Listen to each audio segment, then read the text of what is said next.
Ben ritrovato o ben ritrovata, utente di NanoCAD. Oggi torniamo a parlare di NanoCAD Free e lo facciamo con un video di base, adatto ai principianti, ma non solo, perché introduce informazioni di chiarezza sull'uso dei file che riguardano i formati, le varie versioni che si succedono secondo le datazioni e le operazioni fondamentali che si fanno con questi file. Oltre che per chi si trova all'inizio, credo che possa essere utile a tutti, anche a titolo di ripasso, e perché non bisogna dare per scontate neanche le cose che sembrano più elementari.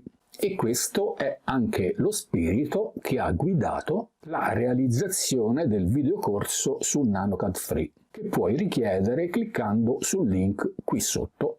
Intanto entriamo nel tutorial di oggi. Buona visione!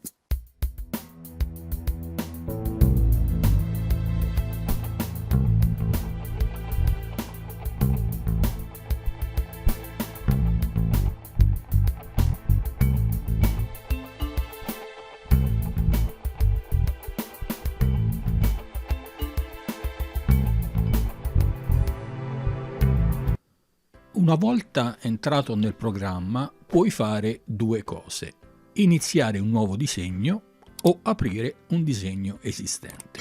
Per aprire un nuovo disegno clicchi sull'icona Nuovo file oppure dal menu testuale File, Nuovo documento, oppure dalla riga di comando scrivi Nuovo.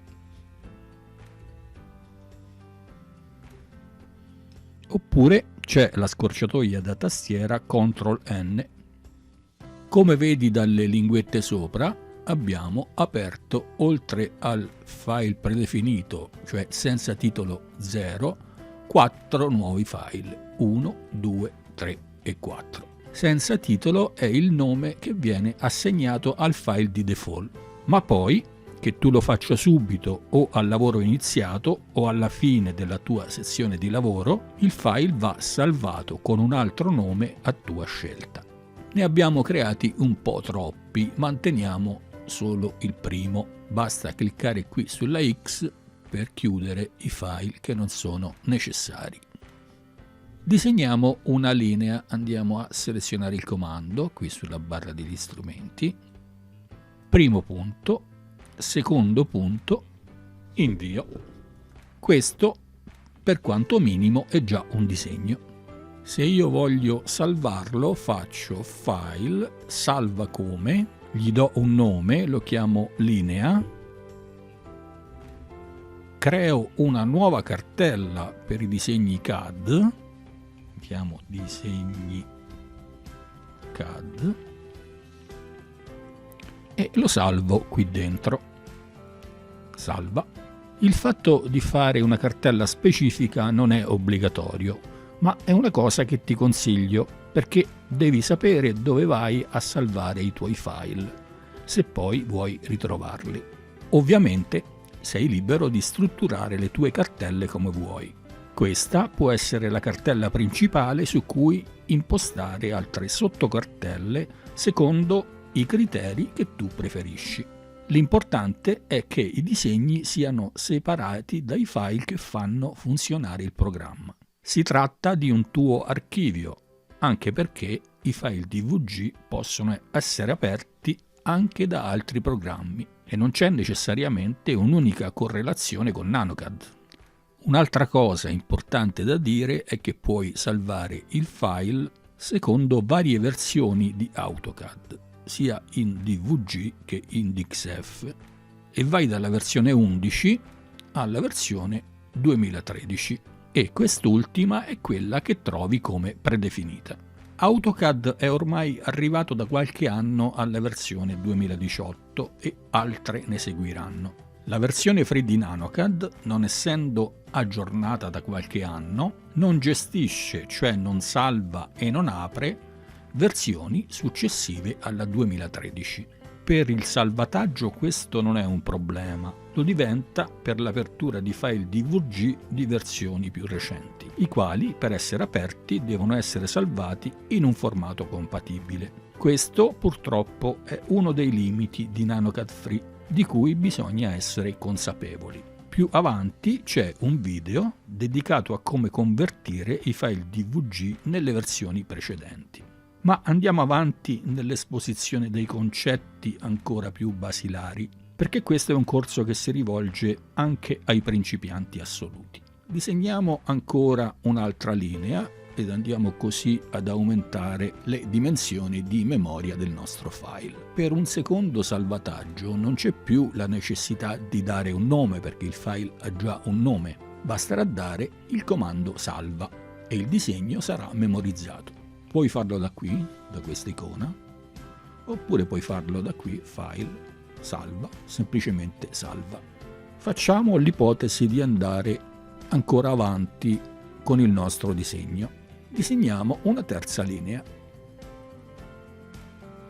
A questo punto, se abbiamo la necessità di chiudere il nostro lavoro, possiamo andare su File, Chiudi, o ancora più velocemente da qui. Il programma ci ricorderà di salvare anche l'ultima modifica. Vuoi salvare le modifiche apportate a linea.dvg? Sì, rispondiamo di sì e il nostro disegno sarà salvato e chiuso. Per riaprirlo basta fare File, Apri o ancora più velocemente cliccare sull'icona Apri File. Andare a cercare la cartella dei disegni, che è questa che abbiamo appena fatto, disegni CAD, e selezionare il file linea.dvg. Lo apri e si riaprirà così come l'abbiamo salvato. Oltre ai file DVG, anzi scusa, si dovrebbe dire DWG, ma io per brevità, perdonami, dico sempre DVG. Oltre ai DVG, dicevo, NanoCAD Free gestisce, cioè apre, modifica e salva, altri due tipi di file, il formato DXF e il formato DVT, o meglio DWT. Infatti, se vogliamo fare un salvataggio, sempre con comando salva come, cliccando qui abbiamo la possibilità di vedere anche i DXF e i DVT. Questo anche in fase di apertura. Ora qui non ne abbiamo ancora sulla nostra cartella, ma come vedi c'è DXF Drawings e Drawing Template DVT. Il DXF è sempre un formato di disegno, infatti come vedi c'è scritto Drawings. Rispetto al DVG è un file più adatto all'interscambio, perché sono molti i software non solo di tipo CAD, che aprono questo formato. Si può salvare anche in questo formato. Facciamolo. File, salva come. Sempre manteniamo il nome linea, andiamo a cambiare l'estensione DXF, salviamo e abbiamo anche file linea.dxf. Se andiamo ad aprirlo, selezioniamo, ecco, come vedi il file mantiene le sue caratteristiche grafiche e si può fare anche il contrario, cioè salvare un DXF in DVG. Facciamolo, salva con nome, cambiamo DVG, salviamo. Esiste già un file con questo nome, ovviamente ci chiede di sostituire il file, diamo conferma, sì. E siamo ritornati al file precedente. Il file DVT invece è un file modello di disegno, un template, come vedi scritto qui. Cioè un file di solito con l'area di disegno pulita, senza oggetti disegnati, ma che contiene delle impostazioni per il successivo disegno. Per ora lasciamo da parte il concetto, ci torneremo in seguito. L'unica cosa che devi sapere è che ogni volta che crei un file DVG c'è un sottostante file DVT che definisce alcune impostazioni predefinite del tuo disegno. Un'altra cosa da dire è che ad ogni salvataggio il file precedentemente salvato viene salvato in backup. C'è un file con estensione back che in qualche maniera consente il recupero del disegno nella versione precedente. Andando sul riquadro delle opzioni, da strumenti, opzioni, questo è un riquadro molto importante su cui torneremo in modo approfondito anche in seguito, alla voce autosalvataggio e backup c'è la possibilità di configurare sia l'autosalvataggio che il backup. L'autosalvataggio è sostanzialmente un salvataggio automatico che il programma fa dopo un tempo definito. Di default normalmente è 5 minuti, c'è però anche la possibilità di cambiare questo tempo aggiungendo un altro numero al posto di 5. Noi lasciamo 5 che va più che bene.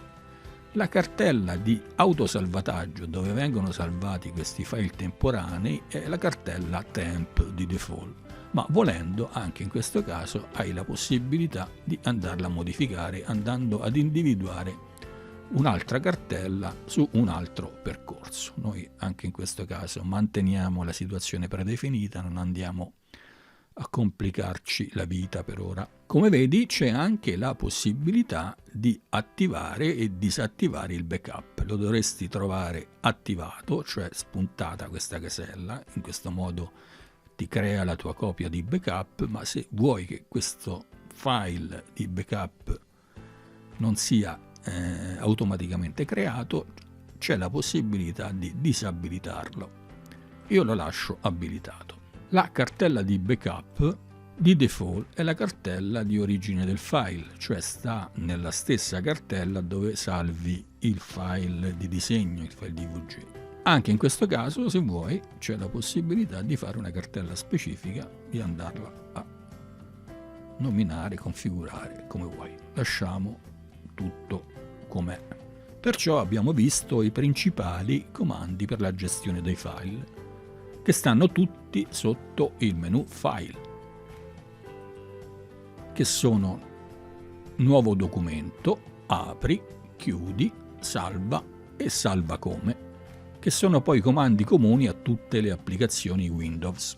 Oltre a questi, sotto lo stesso menu File esistono altri comandi, che sono Importa ed Esporta. Importa consente di importare altri file vettoriali CAD sostanzialmente. Le capacità, le possibilità di importazione con la versione free di NanoCAD sono molto limitate, sostanzialmente importi ciò che già fai con il comando apri.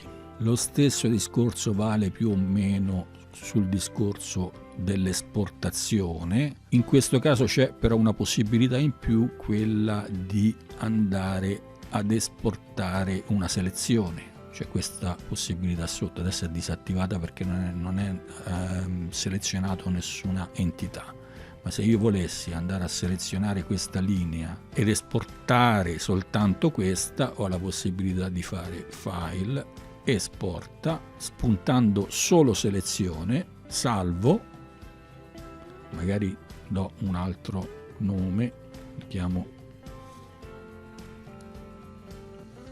linea 2, salvo, e ho esportato soltanto la selezione. Infatti se vado ad aprire linea 2, apro, c'è soltanto una linea, vedi? Poi ci sono altri comandi che sono questi: impostazioni pagina, gestione stili di stampa, anteprima di stampa e stampa, che vedremo successivamente quando parleremo della stampa dei disegni. Per ultimi ci sono i comandi di utilità disegno. Utilità disegno sono 3 comandi che possono essere molto utili. Il primo verifica la correttezza grafica del file, è una specie di audit del file. Il secondo consente di recuperare dei file danneggiati, diciamo parzialmente danneggiati. Può anche succedere che i file siano danneggiati in modo irrecuperabile. Questo però consente spesso di recuperare file un pochino compromessi. Il comando pulisci invece dà la possibilità di togliere alcune parti del disegno che sono ridondanti e che non sono utili. Abbiamo così fatto una panoramica generale su quella che è la gestione dei file in NanoCAD. Era un passaggio necessario, per alcuni versi anche un pochino scontato, ma che comunque consente una chiarezza iniziale che è necessaria quando si comincia ad usare il programma. Se il video ti è piaciuto ti chiedo di mettere un mi piace cliccando sul pollicione in su qui sotto e ti chiedo anche di scrivere un commento sempre qui sotto. Ti invito anche ad iscriverti al canale cliccando sul pulsante rosso qui sotto, sul pulsante rosso iscriviti, ed anche sulla campanella per attivare le notifiche che ti aggiorneranno sui prossimi video che pubblicherò. Nelle descrizioni del video, sempre qui sotto, trovi anche tutti i link di NanoCAD Italia, perché noi siamo una community, cioè un insieme di persone che interagiscono, si aiutano e condividono esperienze, perché al di là di ogni considerazione tecnica, la cosa più importante è l'incontro che favorisce la conoscenza. Prima di tutto siamo umani, ricordalo. Ciao!